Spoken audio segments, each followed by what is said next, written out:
வணக்கம். செல்வகுமாரின் அதிகாலை வானிலை ஆய்வறிக்கை.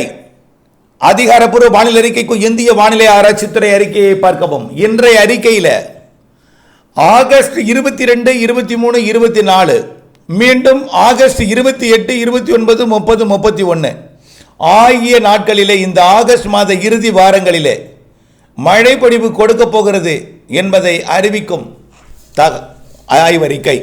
உங்கள் ஊரில் எப்படி இருக்கும்? உங்கள் ஊருக்கு எந்த தேதியில் எப்படிப்பட்ட மழை, ஒதுக்கியா ஒதுக்காமலா, உங்களுக்கு எப்படி என்பதை இந்த அறிக்கையில் விரிவாக சமர்ப்பிக்கிறேன். இணைந்திருந்து பார்த்து பயன்பெற அன்போடு கேட்டுக்கொள்கிறேன். அதிகாரப்பூர்வ வானிலை அறிக்கைக்கு இந்திய வானிலை ஆராய்ச்சித்துறை அறிக்கையை பார்க்கவும். 2025 ஆகஸ்ட் 19 செவ்வாய்க்கிழமை அதிகாலை நிலவர வானிலை பதிவு. தற்பொழுது ஒடிசாவின் கோபால்பூருக்கு தெற்குப்புறம் கரை கடந்து கொண்டிருக்கூடிய காற்றழுத்த தாழ்வு மண்டலம் படிப்படியாக செயலிழந்து கொண்டிருக்கிறது. தீவிர தாழ்வு பகுதியாக, அதாவது வெல் மார்க்டு லோ பிரஷராக. இது தொடர்ந்து லோ பிரஷரா, வெல் மார்க்டு லோ பிரஷராகவும் பிறகு படிப்படியாக தாழ்வு பகுதியாகவும் செயலிழந்து குஜராத் மற்றும் பாகிஸ்தான் எல்லையோர பகுதியை நோக்கி நகரும். ஏற்கனவே பிரித்து சென்ற தாழ்வு பகுதி குஜராத்தின் கரையோரம் சென்று தீவிர தாழ்வு பகுதியாக கடற்கரையோர குஜராத் பகுதியில் நீடித்துக் கொண்டு அதுவும் காற்றை திசை மாற்றி கொண்டிருக்கிறது. ஆக நேற்றைக்கு இரவே கரை கடந்தது. நாமும் இந்திய வானிலை ஆய்வு நிறுவனமும் அதாவது வரக்கூடிய இன்றைக்கு 19ஆம் தேதி ஒடிசா கரையை கடக்கும் என்று எதிர்பார்த்து கொண்டிருந்த நிலையில் நேற்று இரவே அந்த மண்டலம் உருவான உடனேயே கரை கடக்க தொடங்கியது. இப்பொழுது கரை கடந்து கொண்டிருக்கிறது. இந்த நிகழ்வின் காரணமாக கேரளாவிலே பெய்து கொண்டிருந்த மழை, தமிழ்நாட்டின் மேற்கு தொடர்ச்சி மலையில் பெய்து கொண்டிருந்த மழை மெல்ல குறைந்து கொண்டிருக்கிறது. நீலகிரி மாவட்டத்தில் நேற்றைக்கு காலையிலிருந்து மாலை வரை அவலாஞ்சியில் 7 சென்டிமீட்டர் 7.5 சென்டிமீட்டர் மழை பொழிந்திருந்த நிலையில் நள்ளிரவில் மேலும் மழைப்பொழிவு கிடைக்கும் என்று எதிர்பார்க்கப்பட்ட நிலையில் இரவில் 2 சென்டிமீட்டர் மட்டும் கிடைத்தது. இப்பொழுது 9.5 சென்டிமீட்டர் மழை அவலாஞ்சியில் கிடைத்திருக்கிறது. இதுதான் அதிகபட்ச மழைப்பொழிவு. இனிமேல் அந்த இடத்துல பெரிய மழை இருக்காது. அவலாஞ்சியும் சரி, ஒட்டுமொத்த நீலகிரி மாவட்டமும் சரி, வால்பாறையும் சரி, கன்னியாகுமரியும் சரி, இனிமேல் 5 சென்டிமீட்டருக்கு கீழ்தான் மழை இருக்கும். வரக்கூடிய 4 நாட்களுக்கு மழைப்பொழிவோட தீவிரம் தமிழ்நாட்டிலும் கேரளாவிலும் குறைந்திருக்கும். காரணம், நிகழ்வு கரை கடந்து போய்கொண்டிருக்கிற காரணத்தினாலே கேரளா வழியாக நுழைந்த அதிக ஈர்ப்பின் காரணமாக கேரளா வழியாக நுழைந்த காற்று கர்நாடகா, கோவா, மகாராஷ்டிரா, குஜராத் வழியாக நுழைய தொடங்கி இருக்கிறது. ஏற்கனவே குஜராத் கரையோரம் நீடித்துக் கொண்டிருக்கூடிய தாழ்வு பகுதி காரணமாக 50% காற்று திசை மாறிவிட்டது. தற்பொழுது இருக்கக்கூடிய சதவீத காற்றும் கர்நாடகா, கோவா, மகாராஷ்டிரா வழியாக திசை மாற தொடங்கிவிட்டது. ஆக ஒட்டுமொத்த 100% காற்றுமே அது மகாராஷ்டிரா, குஜராத் பகுதியை நோக்கி திசை மாறிவிடும். வட மாநிலங்களில் மட்டும் நிறைய மழைப்பொழிவு கொடுக்க போகிறது. ஆங்காங்கே மேக வெடிப்பு மழைப்பொழிவுகளை கொடுக்க போகிறது. குறிப்பாக குஜராத்துக்கு வெள்ளப்பெருக்கை ஏற்படுத்த போகிறது. குஜராத்திற்கு உச்சபட்ச எச்சரிக்கை. குஜராத் மற்றும் ராஜஸ்தான், பாகிஸ்தானின் தெற்கு பகுதி, இங்கெல்லாம் மகாராஷ்டிராவோட கடலோர பகுதி, மும்பை உள்ளிட்ட பகுதிகள், ரத்னகிரி உள்ளிட்ட பகுதிகள், ஒட்டுமொத்த மகாராஷ்டிரா மற்றும் மத்திய பிரதேச பகுதிகளுக்கெல்லாம் வரக்கூடிய நாட்களில் வெள்ளப்பெருக்கு ஏற்படுத்துவதற்கு சாதகம் தெரிகிறது.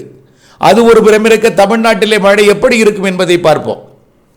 தென்மேற்கு பருவக்காற்று கேரளா வழியாக நுழைவது தடைபடும் என்பதனால, படிப்படியாக குறையும் என்பதனால தமிழ்நாட்டில் வெப்பம் உயரும்.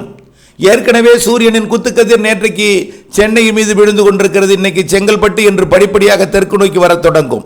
செப்டம்பர் 2ஆம் தேதி வரை தமிழ்நாட்டில் விழுந்து செப்டம்பர் 3 குமரி கடலிலே பயணித்து செப்டம்பர் 21 நிலநடுக்கோட்டில் பயணிக்கும். இதனால் தமிழ்நாட்டில் சூரியன் குத்துக்கதிர் விழுகிற காரணத்தினாலே படிப்படியாக வெப்பம் உயரும். தென்மேற்கு பருவமழை இருந்தால் தென்மேற்கு பருவக்காற்றில் இருக்கக்கூடிய சாரல் ஈரம் எல்லாம் தமிழ்நாட்டில் ஒரு குளிர்ச்சியான சீதோஷ நிலையை கொடுக்கும். ஆனால் தற்பொழுது தென்மேற்கு பருவக்காற்று திசை மாறி இருக்கிறது என்பதன் காரணமாக தமிழ்நாட்டில் வெப்பம் உயரப்போகிறது. இன்றிலிருந்து 25ஆம் தேதி வரை கொஞ்சம் வெப்பம் உயர்ந்திருக்கும். அதிலும் 21, 20, 21 2 நாளும் உச்சபட்ச வெப்பம் தென் மாவட்டங்களில் இருக்கும். குறிப்பாக மதுரை, திருநெல்வேலி இடைப்பட்ட அதாவது விருதுநகர், தூத்துக்குடி மாவட்ட பகுதிகளிலே உச்சபட்ச வெப்பம் 102, 104 டிகிரி ஃபாரன்ஹீட் வரை, அதாவது 38 டிகிரி செல்சியஸுக்கு மேல் 40 டிகிரி செல்சியஸ் வரை அந்த கோவில்பட்டி, விளாத்திக்குளம், அருப்புக்கோட்டை, திருச்சுழி மற்றும் கடம்பூர், கயத்தாருக்கு மேற்கே இருக்கக்கூடிய பகுதிகள், அதாவது மணியாச்சி, பாஞ்சாலங்குறிச்சி போன்ற உள்பகுதிகள் நல்ல ஒரு வெப்பத்தை கூட்டும். குறிப்பாக கோவில்பட்டி, விருதுநகர் இடைப்பட்ட பகுதியிலிருந்து அருப்புக்கோட்டை, குறுக்கு சாலை இடைப்பட்ட பகுதியில் கொஞ்சம் அதிகமான வெப்பம் இருக்கும். இந்த வெப்ப உயர்வின் காரணமாக வரக்கூடிய 21ஆம் தேதி வளிமண்டலத்தில் ஒரு சுழற்சி ஏற்படும்.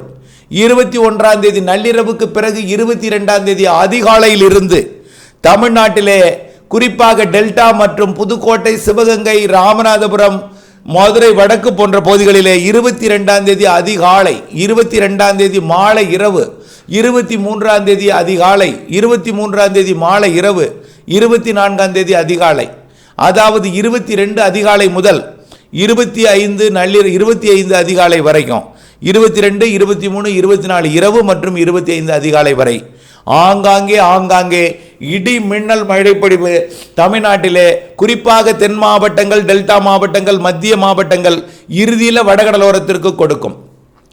வடமேற்கிலிருந்து வெப்ப நீராவி தமிழ்நாட்டின் கடலோரம் வரைக்கும், குறிப்பாக தென்கடலோரம், அதாவது மன்னார் வளைகுடா மற்றும் அதனை ஒட்டி உள்ள தென் தமிழ்நாட்டின் வளிமண்டலத்தில் தான் இந்த காற்று சுழற்சி உருவாக போகிறது.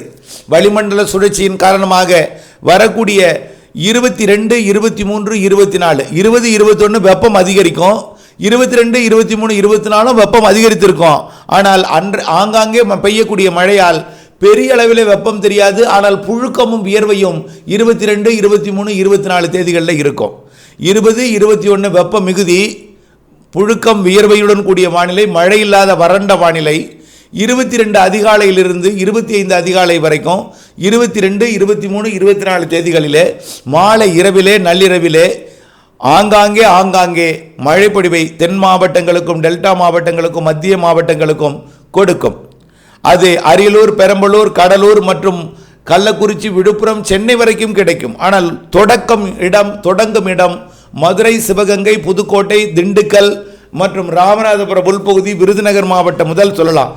அதாவது மதுரை மாவட்டத்தோட உசிலம்பட்டி, பேரையூர், ஏழுமலை தொடங்கி சென்னை வரைக்கும் உள்ள கிழக்கு பகுதி மற்றும் உள் பகுதியில் மழைப்பொழிவை எதிர்பார்க்கலாம்.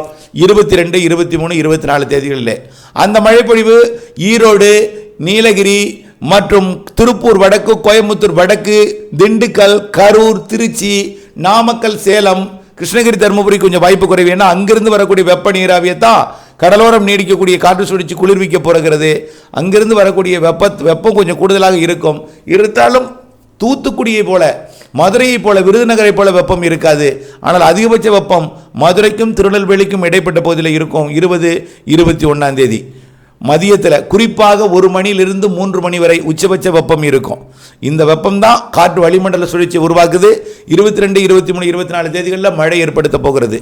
அந்த மழைக்கு பிறகு கொஞ்சம் விலகி செல்லக்கூடிய அந்த காற்று சுழற்சி அடுத்த காற்று சுழற்சியை அதாவது கடலில் இருந்து கொண்டு வளிமண்டல சுழற்சியை 28, 29, 30, 31ஆம் தேதி உருவாக்க போகிறது. அதே போல இந்த மாத ஆகஸ்ட் இறுதி நாட்களிலே 28லிருந்து 31ஆம் தேதி வரை மீண்டும் தமிழ்நாட்டிலே மழை. அந்த மழைப்பொழிவு கேரளா முதல் தமிழ்நாட்டின் வங்கக்கடலோரம் வரைக்கும், அரபிக்கடலோரம் வரை, அரபிக்கடலோரம் முதல் வங்கக்கடலோரம் வரைக்கும், தென் மாவட்டங்களுக்கும், உள் மாவட்டங்களுக்கும், மேற்கு தொடர்ச்சி மலை மாவட்டங்களுக்கும், கர்நாடக, ஆந்திர எல்லையோர மாவட்டங்களுக்கும் சற்று பரவலான மழைப்பொழிவை மிதமாக லேசாக கொடுக்கும் இந்த மாத இறுதி நாட்களிலே. ஆக எல்லாமே ஒதுக்குதல் கூடிய மழை தான். மழையை முழுமையாக நம்ப வேண்டாம். இல்லாத மழைப்பொழிவு வரப்போகிறது. 22, 23, 24, 28, 29, 30, 31, 20, 21ஆம் தேதி வெயில் அதிகமாக இருக்கும். இதுதான் தலைப்புச் செய்தி. தொடர்ந்து வானிலை ஆய்வறிக்கூட இணைந்திருங்கள். வானிலை மாறுதல் அறிந்து திட்டமிட்ட வேளாண்மை செய்து லாபம் அடைந்திடுங்கள். அப்டேட்ஸ் அறிந்து விவசாயம் செய்வது உங்களுடைய பழக்கமாக இருக்க வேண்டும். வானிலை அப்டேட்ஸ் மாறுதல் துல்லியம் அறிந்து பணி செய்து லாபம் அடையுங்கள். இணைந்திருங்கள் அப்டேட்ஸுடன். நன்றி.